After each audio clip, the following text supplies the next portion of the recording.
দোকানদার বকুল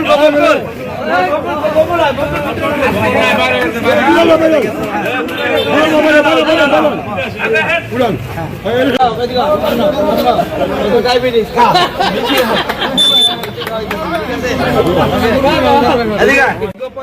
রাজনীতি করছি, সেন্ট্রাল কমিটিতে ছিলাম, থানা কমিটি, জেলা কমিটিতে ছিলাম, চেয়ারম্যান হয়েছি আওয়ামী লীগের আমলে। এখন আমার বিএনপি বিনা কারণে বহিষ্কার করছে ভাই।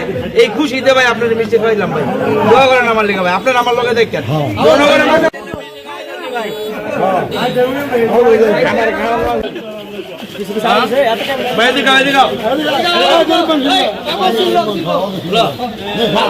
বিএনপি থেকে বহিষ্কার করছে।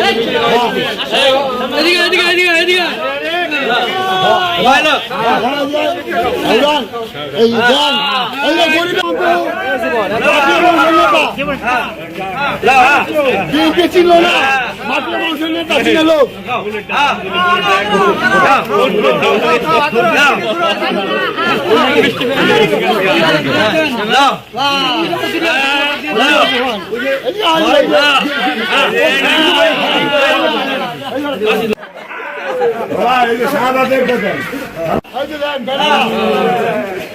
আমার লিগা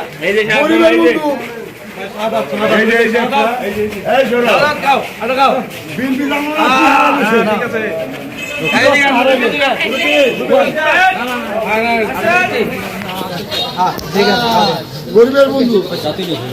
ঠিক আছে, আসসালামু আলাইকুম। ধন্যবাদ আপনাকে। যে আসলে আমিও কালকে ফেসবুকের মাধ্যমে জানতে পারলাম যে আমি সহ আরও 7-8 জনকে সদস্যপদ, জেলার সদস্যপদ এবং বিএনপির প্রাথমিক সদস্যপদ থেকে বহিষ্কার করা হয়েছে। আসলে কী কারণে বহিষ্কৃত হয়েছে এটা আমি জানি না। আসলে এই 35 বছরের রাজনৈতিক জীবন, বিগত দিনে আমরা দেখেছি যে বিভিন্ন দলীয় শৃঙ্খলা ভঙ্গ অথবা দলের বিপক্ষে অবস্থান নিলে আমাদেরকে সুপোজ করা হতো, জানতে চাওয়া হয়তো আমাদের কাছে যে কেন আপনাকে বহিষ্কার করা হবে না বা কেন আপনার বিরুদ্ধে শাস্তিমূলক ব্যবস্থা নেওয়া হবে না, এরকম কিছু আমরা জানতে পারি না এবং আমরাও জানি না যে আসলে কেন এই ঘটনা ঘটবে। তো আমার যেটা মনে হচ্ছে, আসলে আমরা দীর্ঘদিন থেকে দলটার সাথে জড়িত। বিগত দিনে 17 বছর যারা আওয়ামী লীগ করেছে, আওয়ামী লীগের হালুয়া রুটি খেয়েছে, এইরকম কিছু মানুষ এখানে আমাদের বিএনপিতে ঢোকার চেষ্টা করতেছে, দলের মধ্যে ঢোকার চেষ্টা করতেছে এবং আমাদের দলে কিছু এজেন্ট তৈরি হয়েছে যারা নির্বাচনের সময় হাজির হয়। ওই এজেন্টরা হয়তো তাদের স্বার্থ হাসিল করার জন্য যারা বিএনপি নিবেদিত, বিশেষ করে আমাদের মতো কর্মী যারা বিএনপি, যারা দীর্ঘ 17 বছর আন্দোলন সংগ্রামে আমরা অনেক মামলা খেয়েছি, এমন কোনো মামলা নাই যে আমরা খেয়েছি। এই যে আমার ডান দিকে শাকিব দিশালি 2 মাস জেল খাটছে, এই যে খোকন মামলা খাইছে, রতন ঘরে ঘুমাইতে পারে নাই, এরকম শাহ আলম মামলা খাইছে, এরকম অনেক লোক যারা মামলা খেয়ে ঘরে ঘুমাইতে পারে নাই। কিন্তু আজকে কি দেখছি, দল তাদেরকে পুরস্কৃত না করে আজকে কোনো কারণ ছাড়াই তাদেরকে তিরস্কৃত করছে, তাদেরকে বহিষ্কার করছে। এটা একটা অর্থনীতি সংসদ। আমি জানি না আমাদের চেয়ারম্যান তারেক রহমান এই বিষয়গুলো জানে কিনা। আমি আপনাদের মাধ্যমে আমি চাই তারেক রহমান প্রকৃত বিষয়টা জানুক। উনি জেনে আসলে কী কারণে আমাদেরকে বহিষ্কার করা হলো এটা আমি না, শুধু আমার এলাকার জনগণ জানতে চায়। আমি আওয়ামী লীগের সময় বিপুল ভোটে 4 বছর আগে আমি আওয়ামী লীগের নৌকা মার্কার প্রার্থীকে পরাজিত করে আমি শ্রীনগর ইউনিয়নের চেয়ারম্যান হয়েছিলাম। কিন্তু আজকে কেন বিনা কারণে আমাদেরকে উইদাউট নোটিশ আজকে বিএনপি থেকে বহিষ্কার করা হয়? এতে করে আজকে আমি খুশি হয়েছি এক হিসাবে।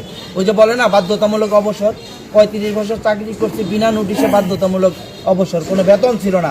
কিন্তু আজকে খুশি হয়ে আমি মিষ্টি বিতরণ করেছি যে বিএনপি আমাকে পুরস্কার দিয়েছে। আপনারা যারা বিএনপি করেন, যারা বিএনপির জন্য নিবেদিত আছেন, আপনারা উপস্থিত থাকেন, যে কোনো সময় আপনাদের উপরে এই অন্যায় অবিচার হতে পারে। কারণ আজকে আর ওই বিএনপি নাই, শহীদ জিয়াউর রহমানের বিএনপি আর খালেদা জিয়ার বিএনপি আজকে নাই। তার অবস্থান থেকে সরে আজকে কিছু স্বার্থান্বেষী মহলের কাছে জিম্মি হয়ে গেছে বিএনপি। তাই আমি এখনো বলবো, তারেক রহমানকে বলবো, আপনি কারণ অনুধাবন করেন, কি কারণে এগুলি ঘটছে, কাদের স্বার্থের কারণে এগুলি ঘটছে, কারা বিএনপির নাম ভাঙিয়ে চাঁদাবাজি করার চেষ্টা করছে। এতে করে দল কিন্তু পতিত হবে। কারণ বিএনপির যদি প্রকৃত নেতাকর্মীরা বিএনপির পক্ষে না থাকে, যদি হাইব্রিড যাদেরকে আজকে বিভিন্ন কারণে দলের মধ্যে অন্তর্ভুক্তি করা হচ্ছে, আমি দেখছি অনেক আওয়ামী লীগের লোক, অনেক বিকল্প ধারার লোক। আমরা 2018 নির্বাচনে মাই চৌধুরী যখন এখানে নির্বাচন করে, আমরা 63 জন লোক জেল কেটেছি, অসংখ্য মামলা হয়েছে আমাদের নামে। আজকে কি দেখছি, যারা আমাদের নাম মামলায় দিয়েছে, যারা আমাদেরকে জেল কাটিয়েছে, তারা দেখে এখন বিএনপি টেবিলের মাঝখানে বসে মাতবুদি করে। ভাই ভালো হয়েছে, খুশি হয়েছি। বহিষ্কার করেছেন এগুলি সহ্য করতে পারতেছিলাম না, বহিষ্কার করেছেন, খুশি হয়েছি। পদত্যাগ করলে কষ্ট লাগতো, দল থেকে পদত্যাগ করলাম, কিন্তু আজকে বহিষ্কৃত হয়ে অনেক খুশি হয়েছি। ইনশাল্লাহ মিষ্টি বিতরণও করেছি, আর একটু মিষ্টি খাওয়াবো জনগণকে। জনগণ আমার পক্ষে আছে, ইনশাল্লাহ জনগণ যার পক্ষে থাকে তার কোনো দল প্রয়োজন হয় না।